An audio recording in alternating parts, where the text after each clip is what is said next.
There are whispers in the data, not in books, not on screens, but buried beneath time itself, hidden in fragments typed by fingers that may not belong to our present. In 2010, a man appeared on the internet. He claimed he came from the year 2062. No name, no face, just words. At first, no one listened. But then his warnings started to come true. And now, in the year he feared most, 2025, we face the silence between what he said and what we chose to ignore. Was he a hoax or a witness of what's coming? Tonight, we trace the timeline he left behind. Pay attention, because if even one detail is true, we may already be running out of time. This is X-Site. It began like a quiet ripple in still water. In November of 2010, the digital streets of Japan's largest anonymous forum, 2channel, were filled with the usual chatter. Anime debates, late-night politics, jokes too obscure for the outside world.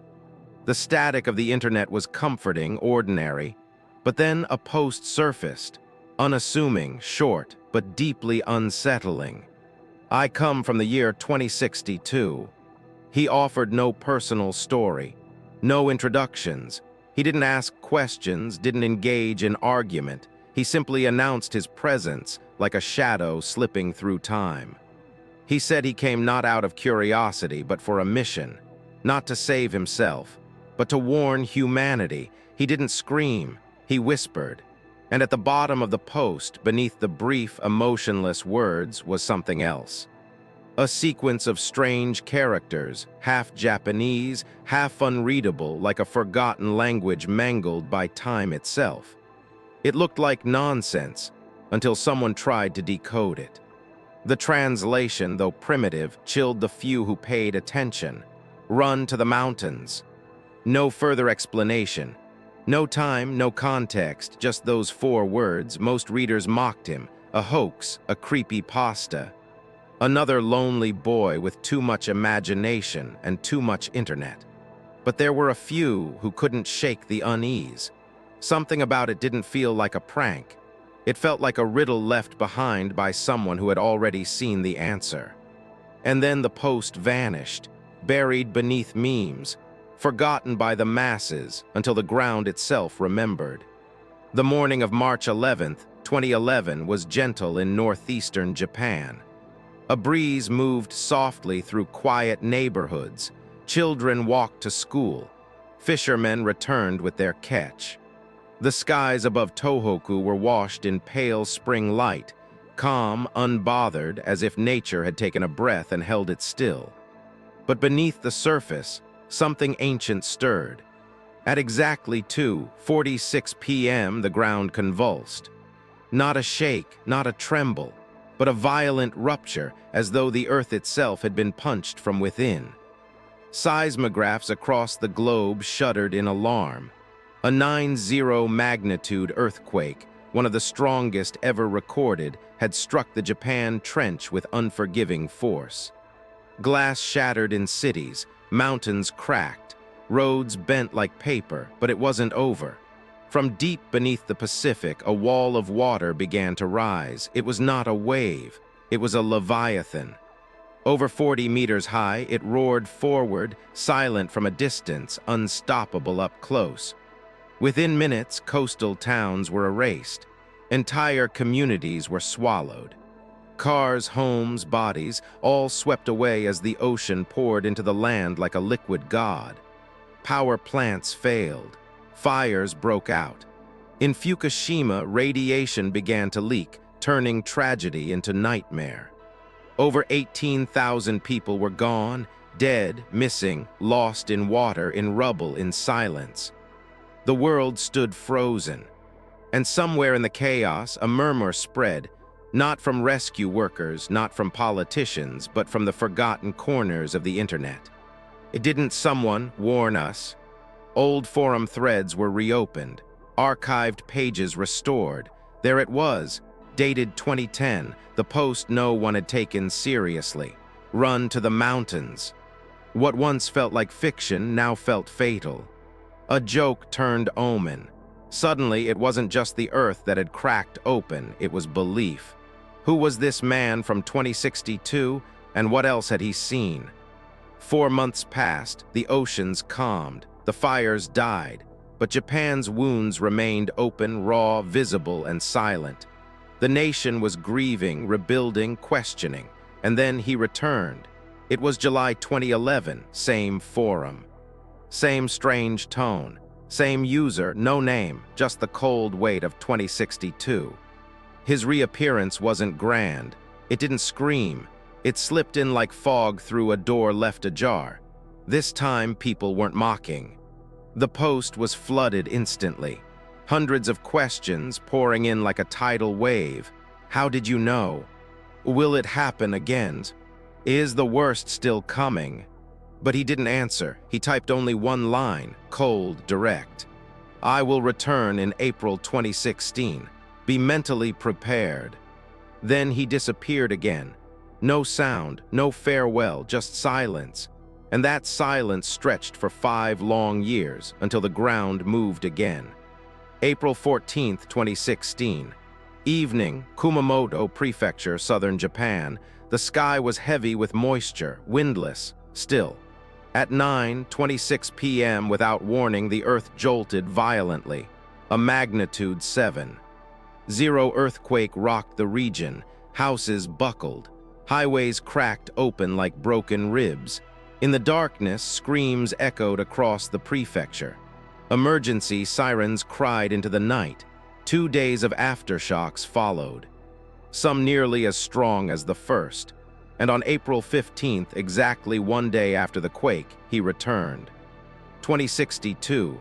He posted nothing dramatic, no prophecy, no analysis, just a timestamp. I will return on May 17. Again, the pattern was clear, but chilling. He never arrived before disaster. He always appeared after. And he always told the world when he'd be back next. That left many to wonder. What would happen the day before May 17? On May 16, 2016, it came. A magnitude 5.6 earthquake struck Ibaraki Prefecture not far from Tokyo. It rattled buildings, damaged homes, sent a shiver through a region already on edge. Now the pattern was undeniable. 3 major seismic events, 3 exact returns, each arrival 1 day after catastrophe. Coincidence or something far stranger? People began digging, reading every word he ever typed, searching for patterns, predictions, coordinates, anything. But that May, when users flooded him with questions again, hoping for answers. 2062 said nothing. He remained completely silent. No replies, no emotion. Just presence, and then, like always, he vanished, leaving only questions behind. The posts grew colder, sharper, and finally, on a quiet thread between random comments, 2062 revealed something no one expected. Not a warning, a mechanism. He described time travel not as a fantasy, but as a function, a process, a system already in use but strictly controlled. He spoke of 2 devices, the vicious 5000, capable of propelling a person forward along the timeline, and the plus-neck 6290, built for reversing direction, sending the user backward in time. Neither device was owned by individuals. They belonged to an organization in the future called the Temporal Management Bureau, a governing body tasked with regulating all time-related movement. They monitored the timeline the way airport towers monitor airspace. Not all were allowed to travel, only those trained, only those authorized, and even they, like 2062, could not stay long, because time, he said, was not a flat line. It was a living system, self-aware, in some way still unknown to even future minds.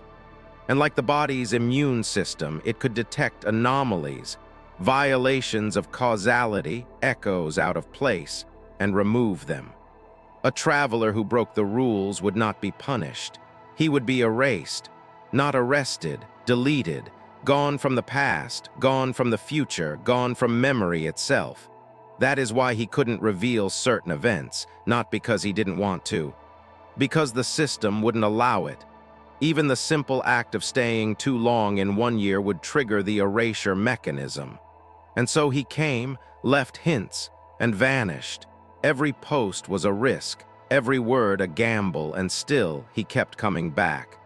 Because he believed what was coming was worse than being erased. But not a war like before. No mushroom clouds. No nukes dropping from planes. It will not begin with a bang, he wrote. It will begin with silence. According to him, the war would ignite from a long-simmering conflict. Two nations in Asia, locked in old hatred, finally boiling over. He refused to name them, but said once it began, the rest of the world would fall like dominoes. The United States, Russia, the Middle East, Europe. No continent would remain untouched. And the weapons, not nuclear but chemical, silent. Invisible, inescapable. More devastating than atom bombs, he said, and more cruel. Cities would not just burn, they would empty. Air would turn toxic, soil would become sterile. Entire populations would flee, not for safety, but for air that wouldn't kill them. And Japan, he was clear.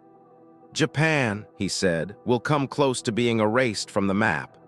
Its cities vanished, its people scattered, its name a ghost. He didn't say when, he didn't say how, only this: it has already begun. After his chilling prophecy about war, 2062 disappeared again, this time for longer.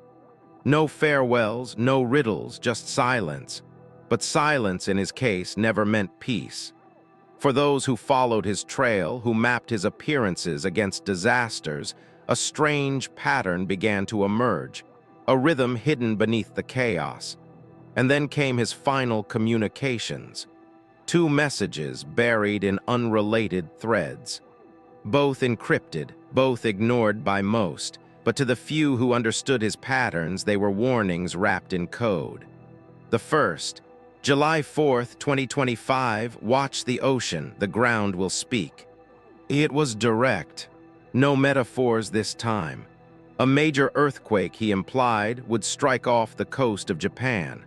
A tremor that would not just shake buildings, but destabilize history itself. Some claimed he was referencing an ancient prophecy. Others believed it matched the timing of a coded manga prediction from decades ago. But the date was precise, and it was drawing near. The second message was more cryptic. In 2024, the shift will begin. But the event won't end in 1 year. At first, no one knew what he meant. But then 2024 unfolded, and the world changed. The planet baked under record-breaking heat, the hottest year in human history. Superstorms tore across continents. Typhoon Yagi devastated parts of Asia. Hurricane Milton flooded the American coast. Flash floods drowned entire villages in Afghanistan. It was as if climate itself had been weaponized. Many whispered, was this the beginning of what 2062 saw? Others asked, or is the real event still coming? His words lingered like smoke, half seen, half felt. But one thing was certain, his time was almost up. And ours might be as well. Now the world stands where he once typed his final words, the year 2025. The year he marked again and again as the turning point. No more returns, no more updates, just that single warning, July 4th. Watch the ocean. And now every tremor beneath the sea feels louder. Every shift of tectonic plates seems more sinister. Around the world, governments run quiet emergency drills. Satellites monitor fault lines with unusual attention. And yet no one officially mentions him. Because how do you prepare for a disaster that hasn't happened yet? Was he real? A time traveler lost in the wrong century? A mind playing with probability? A ghost in the machine? Or simply a mirror? One that reflects our fear, our future, and our refusal to listen until it's too late. Those who believe him still search for clues. They follow his timestamps like breadcrumbs dropped across the timeline. Those who don't ignore the mountain, but the ground doesn't care who believes, and neither does time. He spoke of earthquakes, and the earth moved. He spoke of storms, and the skies turned against us. He warned of a war. And now, the world watches borders tense, alliances fracture, and old grudges breathe again beneath suits and speeches. But what if the true warning wasn't the events themselves, but the pattern behind them? Those who followed 2062 long enough began to notice something deeper, not just dates, but frequencies. Every 5 years, a window opened. A quake, a storm, a post, a silence, as if time itself was following a script. One written by no government, one whispered by no prophet, but somehow known. He never begged for belief, he never demanded attention. He simply left pieces, like a machine programmed to malfunction in plain sight. What if his posts weren't warnings at all, but recordings, fragments of what had already happened in his timeline? Not an attempt to stop the future, but a final chance to document it before we walked into it blindly. That would explain the detachment, the codes, the vanishing. He wasn't trying to prevent the collapse, he was trying to witness it, to leave behind proof that someone had seen and remembered. So now, in this year he feared most, 2025, we must ask, are we still standing at the edge, or did we already fall and just haven't hit the ground yet? He never stayed long, just long enough to warn, to vanish, to let the silence do the rest. He didn't ask us to believe, he only asked us to remember. Now we are in the year he marked, and the ground beneath us doesn't feel as steady anymore. What happens next is still unwritten. But perhaps that's why he came, so we wouldn't face it blind. What do you think? Was he just a shadow in the code, or the last voice of a future already falling apart? Let us know what you believe in the comments. And if you're ready to question everything the world told you was impossible, you're already one of us. This is X-Site, and the story has only just begun.